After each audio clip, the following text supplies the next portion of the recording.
Bandara Sydney, Australia lumpuh. Fans timnas sambut pemain timnas sampai Popovic takjub. Selanjutnya, Madsen juga resmi tolak gabung Belanda langsung dihubungi Erik segera ke Indonesia. Semua pemain berangkat malam ini. Di kesempatan yang sama, alhamdulillah semuanya lengkap. Pemain abroad tiba di Aussie, Australia rilis skuadnya pamer lebih mewah dibanding Indonesia.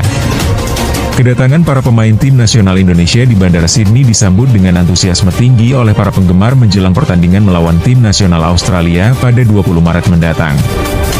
Pelatih Australia, Patrick Kluivert, terlihat cukup terkejut dengan beberapa keputusan terkait pemainnya, di mana Julian Alvi harus dicoret dari tim karena mengalami cedera. Meskipun demikian, Egy Maulana Fikri menyampaikan pesan penuh haru kepada skuad Garuda dan para pendukungnya. Ia berharap tim bisa tampil maksimal. Di sisi lain, Patrick Kluivert juga menerapkan strategi strategis untuk memastikan timnya bisa mempermalukan timnas Australia. Sementara Indonesia saat ini tengah menjadi tim dengan nilai pasar ketiga termahal di Asia. Untuk berita lebih lanjut tentang timnas Indonesia, simak Kiko Football. Pelatih timnas Indonesia, Patrick Kluivert, mengumumkan bahwa 6 pemain akan dicoret dari daftar pemain yang akan bertanding melawan Australia. Sesuai dengan regulasi AFC, setiap tim hanya diizinkan mencantumkan 23 nama pemain untuk setiap pertandingan. Dengan 29 nama yang tersedia, 6 pemain harus terpaksa dipilih untuk dicoret. Pertanyaannya adalah, siapa sajakah 6 pemain tersebut? Dari informasi yang beredar, nama-nama seperti Mangun dan Justin Hoiger sudah pasti dicoret karena ada kewajiban menjalani sanksi 1 pertandingan. 4 nama lainnya yang diprediksi akan dicoret adalah Nadeo Argawinata, Muhammad Ferrari, Oki Caraka, dan juga Septian Bagaskara. Di bagian penjaga gawang, Emil Audero dan Martin Paes hampir dipastikan mengisi 2 slot, sehingga 1 tempat lagi harus dikorbankan. Menyoroti performa terkini, Fernando Ari dianggap lebih layak dibanding Nadeo Argawinata mengingat sebelumnya dia merupakan kiper utama skuad Garuda sebelum kedatangan Emil dan Martin. Sedangkan Muhammad Ferrari tampaknya tidak bisa bersaing dengan para pemain belakang top timnas Indonesia lainnya. Egy Maulana Fikri, yang terpaksa tidak bisa bergabung dengan skuad kebanggaan, mengungkapkan kesedihannya melalui sebuah unggahan di Instagram.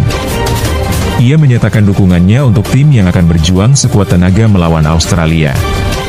Postingan ini mendapat respon dari rekan-rekannya seperti Witan Sulaiman dan Marcelino Ferdinand, yang turut memberikan semangat pada Egy. Timnas Indonesia bersiap menghadapi tantangan besar saat melawan Australia dalam laga kualifikasi Piala Dunia 2026. Meskipun menjadi tim underdog, Indonesia memiliki setidaknya 3 kekuatan kunci yang dapat dijadikan senjata untuk meraih hasil positif dalam pertandingan tersebut. Pertama adalah strategi serangan balik cepat. Tim Indonesia terkenal dengan kecepatan dan agresivitas dalam bermain, termasuk dalam memanfaatkan momen serangan balik. Pemain-pemain dengan skill tinggi seperti Marcelino Ferdinand dan Dean James bisa menjadi ancaman yang nyata bagi benteng pertahanan Australia. Kedua, set piece atau bola mati menjadi potensi yang tak boleh diabaikan. Taktik bola mati seperti tendangan bebas maupun sepak pojok seringkali menjadi peluang emas, apalagi dengan adanya pemain yang mahir mengeksekusi situasi tersebut. Indonesia memiliki pemain seperti Tom Kelvin dan Marcelino yang dapat menjadi andalan dalam momen-momen krusial ini. Ketiga, lemparan jauh yang dimiliki oleh Arhan bisa memberikan sudut yang menguntungkan dan menciptakan peluang di area penalti lawan. Taktik ini sebelumnya telah membuahkan hasil positif dalam beberapa laga tim, jadi ada harapan tinggi agar strategi ini dapat diulangi. Pelatih Patrick Kluivert pun mengungkapkan bahwa skuadnya akan berkumpul di Sydney pada 16 Maret. Menurut kabar yang terdengar, pemain yang berkompetisi di Liga Domestik akan melakukan latihan terlebih dahulu dan menunggu kedatangan pemain abroad. Pemain-pemain tersebut akan datang dari berbagai negara, termasuk Italia, Inggris, dan Belanda. Setiap kedatangan penggawa timnas Indonesia di Sydney akan disambut dengan semangat dari fans, yang berharap untuk melihat skuad Garuda beraksi dengan baik demi menggapai impian masa depan di Piala Dunia 2026. Saat ini, nilai pasaran timnas Indonesia mencapai 36,8 juta euro, menempatkan mereka di posisi ke-7 Asia. Namun, nilai tersebut bisa melonjak menjadi 68,8 juta euro jika Ian Madsen bergabung, yang saat ini nilainya berada di kisaran 32 juta euro. Ini akan menjadikan Indonesia sebagai tim ketiga termahal di Asia setelah Jepang dan Korea Selatan. Pertanyaan yang muncul kini adalah apakah Ian Madsen layak untuk memperkuat timnas Indonesia. Berdasarkan dalam regulasi FIFA yang baru, Madsen bisa saja dinyatakan eligible, mengingat ia belum pernah memperkuat timnas senior Belanda. Namun, ada aturan yang mungkin menjadi hambatan bagi Ian untuk bergabung, yang juga berlaku untuk tim nasional U21. Patrick Kluivert pun dihadapkan pada situasi pelik dengan top scorer di level klub yang didominasi oleh pemain belakang. Hal ini ironis, mengingat pelatih yang dikenal sebagai striker aktif sewaktu bermain harus membuat keputusan di tengah minimnya produktivitas gol dari para pemain depan. Dari semua data yang ada, Kevin Dijk dari FC Copenhagen menjadi satu-satunya pemain yang mampu mencetak 10 gol musim ini. Sederhananya, rata-rata para penyerang Indonesia belum bisa menunjukkan performa nyata di klub mereka masing-masing, dengan hanya beberapa yang memproduksi jumlah gol yang memadai. Menarik untuk melihat bagaimana skenario ini akan berlanjut menjelang pertandingan penting melawan Australia dan langkah-langkah apa yang akan diambil Patrick guna memperkuat tim di tahap akhir kualifikasi Piala Dunia. Itulah beberapa berita terkini seputar timnas Indonesia, dan untuk mendapatkan lebih banyak informasi, jangan lupa untuk mengikuti update selanjutnya. Dalam upaya untuk menyaingi sinar kemewahan yang dimiliki oleh skuad timnas Indonesia, Patrick dan PSSI berkomitmen untuk membangun sebuah tim unggulan demi menyempurnakan sistem pelatihan yang sudah ada. Perubahan yang lebih signifikan tampaknya sedang terjadi, di mana PSSI benar-benar bertekad untuk menciptakan sejarah baru bersama pelatih Patrick. Ia merupakan sosok yang sangat terkemuka dalam dunia pelatihan, dengan semua staf yang dipilih berasal dari Belanda, sehingga memberi nuansa Hollands pada skuad timnas Indonesia. Kedatangan para pakar ini diharapkan akan meningkatkan kualitas permainan dan fisik para pemain timnas. Patrick telah menambahkan setidaknya 7 nama baru ke dalam struktur timnya. Mari kita gali lebih jauh mengenai individu-individu tersebut dan peran mereka dalam skuad Garuda. Namun sebelum itu, jangan lupa untuk mengklik tombol subscribe dan nyalakan lonceng notifikasi agar tidak ketinggalan konten terbaru dari kami. Sebelum penambahan staf, Patrick telah memiliki beberapa asisten pelatih, salah satunya adalah Alex Pastoor, seorang pelatih berpengalaman yang sangat dikenal di Belanda. Dia diprediksi akan menjadi otak kedua di balik strategi permainan timnas. Keahlian analisis dan pemikiran taktik yang detail membuatnya menjadi sosok yang sangat berharga, apalagi ia juga menguasai bahasa Indonesia yang dianggap menjadi keuntungan tersendiri dalam menjaga komunikasi dengan pemain dan memahami budaya lokal. Selanjutnya, hadir nama Sjoerd Woudenberg yang diangkat sebagai pelatih kiper. Meskipun tidak memiliki latar belakang sebagai pemain sepak bola profesional, Woudenberg yang sebelumnya melatih Dewa United, memiliki pengalaman yang cukup dalam dunia pelatihan.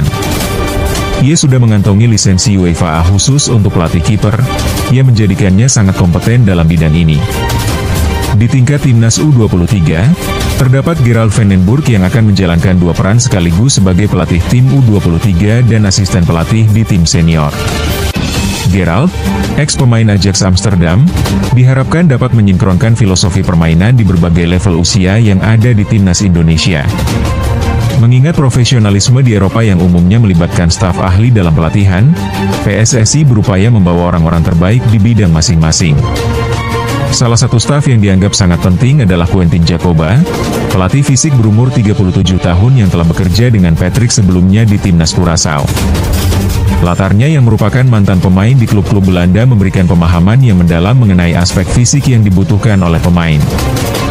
Dengan pengalaman di berbagai klub dan posisi terakhir sebagai pelatih fisik di klub Turki Adana Demirspor, kehadirannya diharapkan dapat meningkatkan kualitas fisik timnas Indonesia yang selama ini dianggap masih kurang optimal. Untuk mendukung kerja pelatih fisik, PSSI juga menambahkan dua fisioterapis dari Belanda, Leo Elk dan Chesley Tenover. Chesley, yang sebelumnya bekerja dengan tim muda Ajax, memiliki pendekatan tradisional dalam rehabilitasi dan kebugaran atlet.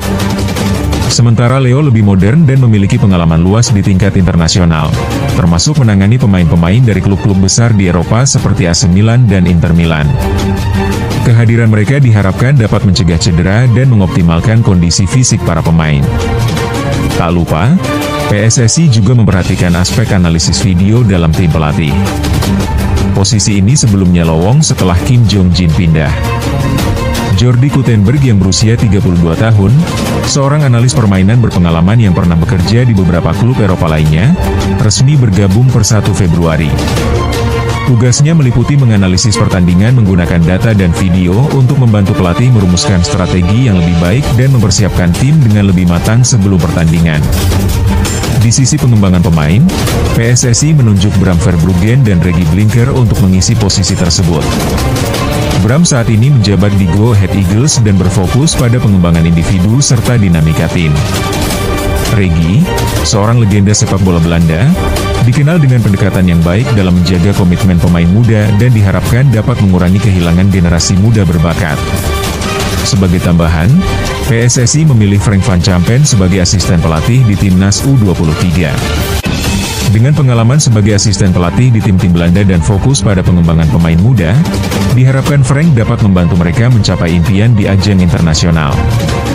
Dengan semua perubahan dan tambahan tenaga profesional ini, harapannya Timnas Indonesia dapat menunjukkan penampilan yang lebih baik, meningkatkan kualitas permainan, dan mempersiapkan diri secara optimal untuk menghadapi kompetisi di tingkat dunia. Seiring dengan berkembangnya pelatih dan staf dalam tim, Timnas Indonesia diharapkan dapat menjadi kekuatan yang lebih serius dan berdaya saing dalam kancah sepak bola internasional.